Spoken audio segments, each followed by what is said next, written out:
ఏడుకొండల వెంకన్న మా కులం వాడే వెంకన్న చౌదరి అంటూ డైలాగ్ వేసిన సినిమా నటుడు మురళీమోహన్.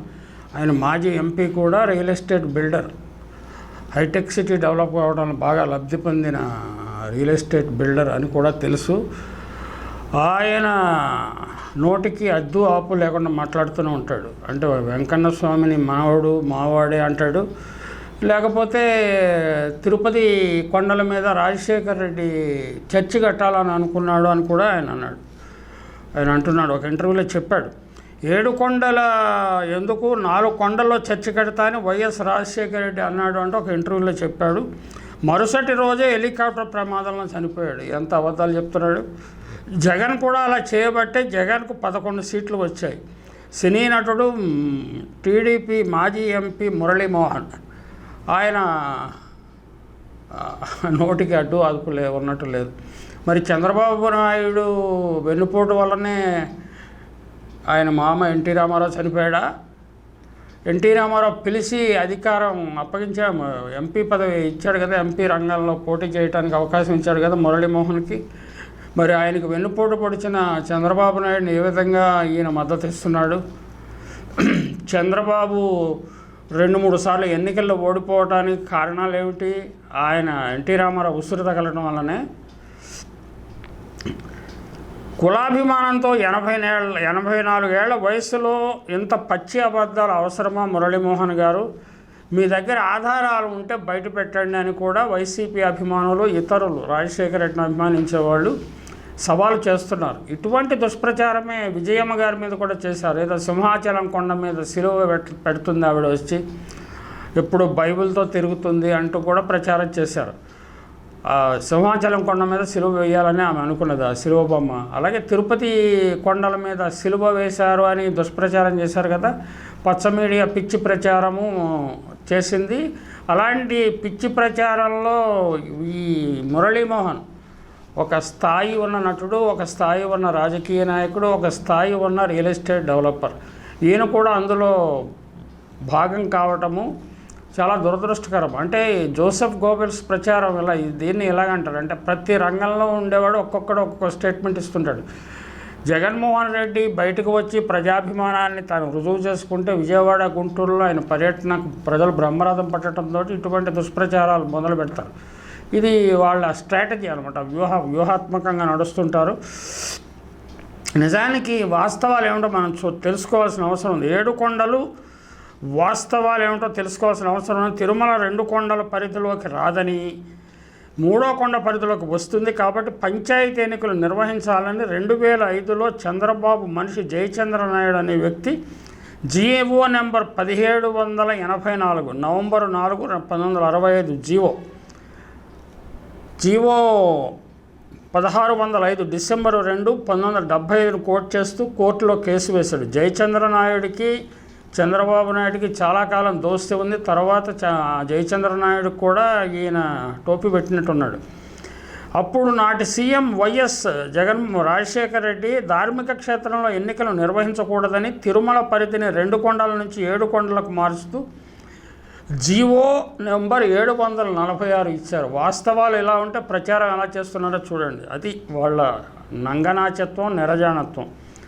అసలు మార్గదర్శి విషయంలో చూసాం కదా, రిజర్వ్ బ్యాంక్ ఒకటి చెప్తుంటే రిజర్వ్ బ్యాంక్ మాకు అనుమతి ఇచ్చింది డిపాజిట్లు కలెక్ట్ చేసుకోవడానికి కూడా ప్రచారం చేశారు. అంటే కోర్టు తీర్పులను వక్రీకరిస్తారు, రిజర్వ్ బ్యాంకును కూడా వక్రీకరించేస్తారు. అంత సమర్థత వాళ్ళకు ఉన్నది. బరితెగింపు అనమాట. దీన్ని బరితెగింపు అనడానికి తప్ప ఇంకొక మాట లేదు.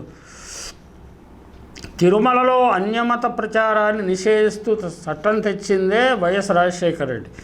ఇక మానవత్వమే నా మతం అని అన్ని మాటలను అన్ని మతాలను సమానంగా చూశారు జగన్ అని వైసీపీ అభిమానులు చెప్తూ ఉంటారు. పాదయాత్రకు ముందు తిరుమల వెంకటేశ్వర స్వామిని దర్శించుకున్నాడు. పాదయాత్ర తరువాత కూడా కాలినడకన దర్శించుకున్నాడు. తెల్లవారుజామున 2:30 గంటలకి శ్రీ వెంకటేశ్వర స్వామిని భక్తి ప్రపత్తులతో దర్శించుకున్న భక్తుడు జగన్ అని బీజేపీ సుబ్రహ్మణ్య స్వామి కూడా కితాబిచ్చాడు. టీడీపీ, జనసేన, బీజేపీ కలిస్తే జగన్కు 11 సీట్లు వచ్చాయి. మరి ఒంటరిగా పోటీ చేసిన టీడీపీకి 23 సీట్లు వచ్చేలా చేశాడు కదా జగన్. అప్పుడు ఏమంటారు? ఒంటరిగా పోటీ చేస్తే టీడీపీకి ఎన్ని సీట్లు వస్తాయో ఎవరికి తెలియదు చెప్పని కూడా ప్రశ్నిస్తున్నారు. అంటే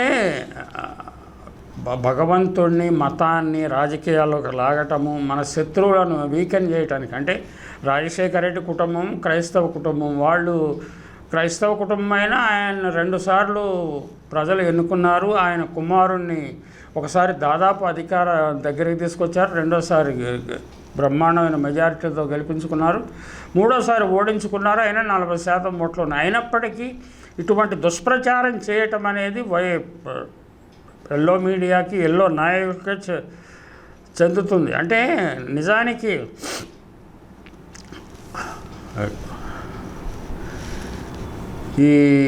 అంటే ఆయన కుటుంబంలో వారు, ఆయన రాజకీయ శత్రువులు, మీడియాలో ఆయనకి శత్రువులు, ఆయన వల్ల తమ వెలుగు ఆరిపోయిందని భావించేవాళ్ళు, అవినీతికర కార్యకలాపాలు చేసేవాళ్ళు, వీళ్ళందరూ జగన్మోహన్ రెడ్డిని, ఆయన తండ్రి రాజశేఖర రెడ్డిని విమర్శించడానికి వెనుకాడటం లేదు. నిజానికి జగన్ పాపులారిటీకి కారణం రాజశేఖర రెడ్డి అని ప్రజలందరికీ తెలుసు. అందువల్లనే ముందు ఆయన ఇమేజ్ని డ్యామేజ్ చేయాలనే ఉద్దేశంతో జగన్ మీద పెట్టిన కేసుల్లో రాజశేఖర రెడ్డి పేరును కూడా తీసుకొచ్చారు. రాజశేఖర రెడ్డి పేరును భ్రష్టు పట్టించడానికి ప్రయత్నం చేశారు. రాజశేఖర రెడ్డి చాలా బలమైన నాయకుడు కాబట్టి ఆయనకి శత్రువులు కూడా తక్కువేం లేరు. ఆయనకి అన్ని రంగాల్లో శత్రువులు ఉన్నారు. ఆయన సొంత కులంలో ఉన్నారు శత్రువులు, ఆయన రాయలసీమ ప్రాంతంలో ఉన్నారు, అలాగే కాంగ్రెస్ పార్టీలో ఉన్నారు, అధిష్టాన వర్గంలో ఉన్నారు. అయినా వాటిని అంతటిని ఎదుర్కొంటూ ప్రజాబలంతో ఆయన ముందుకు సాగాడు. కాంగ్రెస్ని 2 సార్లు అధికారంలోకి తీసుకొచ్చాడు. యూపీఏ 2 సార్లు కేంద్రంలో అధికారంలోకి రావడానికి దోహదం చేశాడు.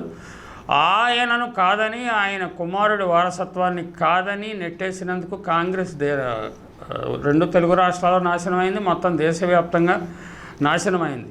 ఈ మురళీమోహన్ అనే ఆసామియే ఔటర్ రింగ్ రోడ్ని అడ్డుకోవడానికి ప్రయత్నించేటో, ఔటర్ రింగ్ రోడ్ని కావాలని తన భూములను స్వాధీనం చేసుకున్నారని కోర్టులో కేసులు వేశాడు. ఆ కోర్టులో కేసులు నిలవలేదు. దీన్ని బట్టి ఆయన వైఖరి ఏమిటో, నేను నా డబ్బులు, నా ఆస్తి, నా సంపాదన ఇదే తప్ప, లేకపోతే నా సామాజిక వర్గం తప్ప బ్రాడ్ అవుట్లుక్ ఉన్న మనిషి అని అనిపించడం లేదు. ఆయన మాటల తీరు చూస్తుంటే వెంకటేశ్వర స్వామిని కూడా రాజకీయాల్లోకి దింపడం, వెంకటేశ్వర స్వామి మా కులం వాడే వెంకన్న చౌదరి అని చెప్పడాన్ని బట్టి ఆయన మైండ్ సెట్ ఏమిటో ప్రజలు గుర్తించే ఉంటారు. ఇటువంటి వారు అసలు నాయకులుగా ఇంతకాలం చలామణి కావటము, విపరీతంగా సొమ్ము పోగు చేసుకోవటము, ఇదంతా ఏంటంటే మన ప్రజాస్వామ్య వ్యవస్థలో ఉండే కలుషిత రాజకీయాలకు సంకేతంగా చెప్పుకోవచ్చు.